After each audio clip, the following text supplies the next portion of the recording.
Welcome back to my channel. మేము మేడారం వెళ్ళాము, శ్రీ సమ్మక్క సారలమ్మ జాతర 2026. ఫస్ట్ ఆఫ్ ఆల్ అసలు అనుకోలేదు, సడన్గా ప్లాన్ చేసుకొని వెళ్ళిపోయాము. సో చాలా లోపలికి ఉంది. ఈవెన్ గిరిజన ప్రాంతం కాబట్టి చాలా లోపలికి ఉంది. యాక్చువల్గా ఇంకా జాతరకు 3 days టైం ఉంది, బట్ ముందుగానే అందరు వచ్చేసారు. సో పార్కింగ్ మొత్తం ఫుల్ అయిపోయింది. ఇది జంపన్న వాగు. ఫస్ట్ దర్శనానికి వెళ్ళే ముందు జంపన్న వాగులో స్నానాలు చేసేసుకొని రెడీ అయ్యి అక్కడికి వెళ్ళాలి టెంపుల్కి. సో ఇక్కడ స్నానాలు చేసేసుకున్నాం. దీనికి జంపన్న వాగు అని ఎందుకు వచ్చింది నేమ్ అంటే, జంపన్న ఇందులో పడి చనిపోతాడనమాట, వాళ్ళ తమ్ముడు, సారలమ్మ వాళ్ళ తమ్ముడు. సో అందుకు అప్పటి నుంచి దీన్ని జంపన్న వాగు అని పిలవడం జరిగింది. సో ఇక్కడ స్నానాలు ఖచ్చితంగా చేసుకున్న తర్వాతనే అక్కడికి వెళ్ళాలి. సో మా స్నానాలు కంప్లీట్ అయిపోతున్నాయి, రెడీ అయిపోయాము. మొత్తం రెడీ అయిన తర్వాత ఈవెన్ గుడి టెంపుల్ దగ్గర దాకా వెళ్ళడానికి కార్ వెహికల్స్ అలో ఉన్నాయి, బట్ ఒక 1.5 kilometer ముందు నుంచే కార్స్ కూడా నాట్ అలౌడ్ అనమాట. సో ఇక్కడ చూడండి, టెంపుల్కి వెళ్ళే దారిలో అంటే ఎక్కడెక్కడి నుంచో వస్తారనమాట జాతరకు. నాట్ ఓన్లీ తెలుగు రాష్ట్రాలు, ఎక్కడెక్కడి నుంచో వస్తారు కాబట్టి వాళ్ళకు మన సంస్కృతి అనేది అర్థం కావాలనే ఉద్దేశంతో ఇలా చూడండి, మొత్తం గ్రామీణ ప్రాంతంలో ఏవైతే ఉంటాయి, ఈవెన్ ఫారెస్ట్లో ఏముంటాయి అవన్నీ వాళ్ళకు కళ్ళకు కట్టినట్టుగా ఇట్లా మొత్తం డిజైన్ చేశారనమాట. ఇవన్నీ ఈ ఇయరే ఫస్ట్ టైం డిజైన్ చేశారు.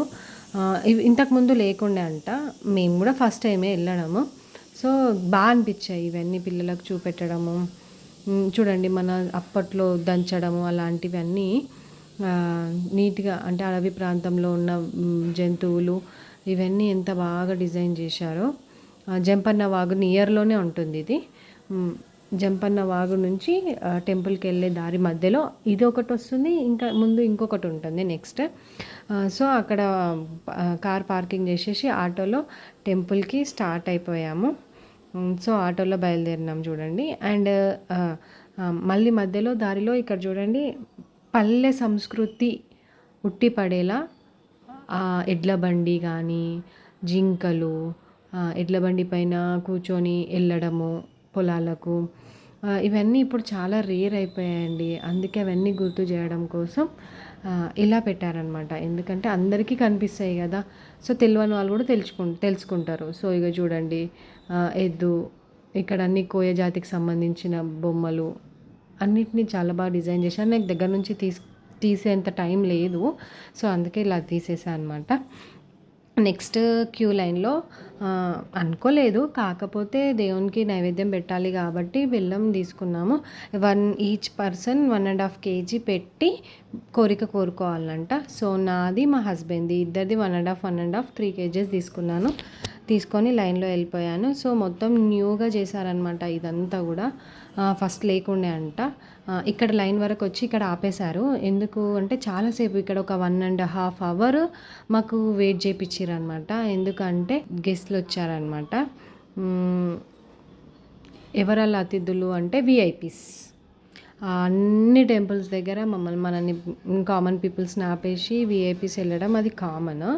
సో కామన్ పీపుల్స్ని ఇలా 1.5 hour ఎండలో మేము ఉండాల్సి వచ్చిందనమాట. అదొక్కటే కొంచెం ఇబ్బంది అయింది.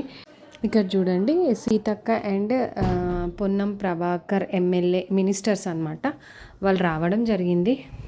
ప్రస్తుత తెలంగాణ రాష్ట్ర మినిస్టర్స్ చూడండి, వాళ్ళకి స్పెషల్ అనమాట. జస్ట్ టెంపుల్కి ఇప్పుడు ఏవైతే గద్దెలు ఉన్నాయో వాటికి ఆపోజిట్లో కమాన్ ఉంది, కమాన్ దగ్గర గేట్ ఉంది, అది ఓపెన్ చేసి డైరెక్ట్ అందులోకి వెళ్ళిపోతారు అనమాట వాళ్ళు.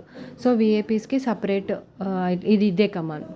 దీని కింద ఉన్న గేట్ ఓపెన్ చేస్తే డైరెక్ట్ గద్దెలు ఉన్న దగ్గరికి వెళ్ళిపోతారనమాట.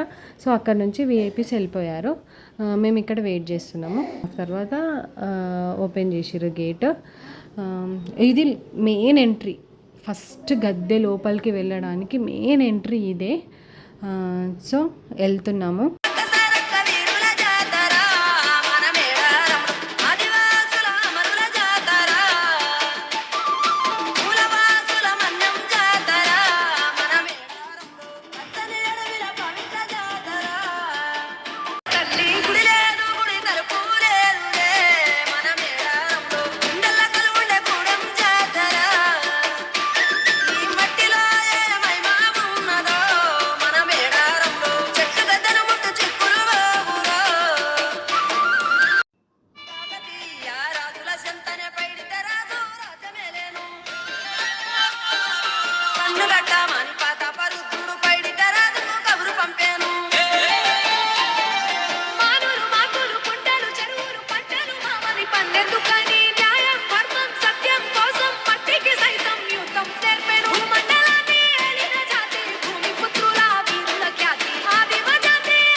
స్టోరీ మొత్తం విన్నారు కదా. ఇంకా లాస్ట్ గేట్ నుంచి బయటకు వచ్చేసామన్నమాట. ఇది లాస్ట్ ఫైనల్గా గోవిందరాజుది. దాని నుంచి బయటకు వచ్చేసేయాలి. ఇదే లాస్ట్ గేట్. సో అక్కడ నుంచి మేము బయటకు వచ్చేసాము. ఇంత పెద్ద పెద్ద కమాన్స్, కొత్త గేట్స్, ఇవన్నీ అన్నీ కొత్తగా ఈ ఇయరే స్టార్ట్ చేశారంట. ఇంకా వర్క్ నడుస్తుంది. యాక్చువల్గా 4 డేసే ఉంది జాతరకు, కానీ ఇంకా రన్నింగ్లోనే ఉంది వర్క్. అక్కడ మీరు చూస్తుంటే జేసీబీ, లారీ ఇవన్నీ రాళ్ళు తీయడము, అవన్నీ క్లీన్ చేయడం అవి జరుగుతుంది. ఫుల్ అంటే ఫుల్ ఎండ ఉంది. ఎండ నుంచి ఒకసారి బయటకు వచ్చేసినాం. బయటకు రాగానే ఫుల్ దాహం వేసింది. సో ఇక్కడ సోడా తాగేస్తున్నారు చూడండి మా పిల్లలు అండ్ మేమందరం తాగామన్నమాట. నేను చూపించిన సాంగ్లో మొత్తం స్టోరీ ఉంటుంది, విన్నారనుకుంటున్నాను. అండ్ అక్కడ నుంచి స్టార్ట్ అయిపోయాము, బయలుదేరామన్నమాట. ఎండింగ్కి వచ్చేసాము. Thank you for watching my video.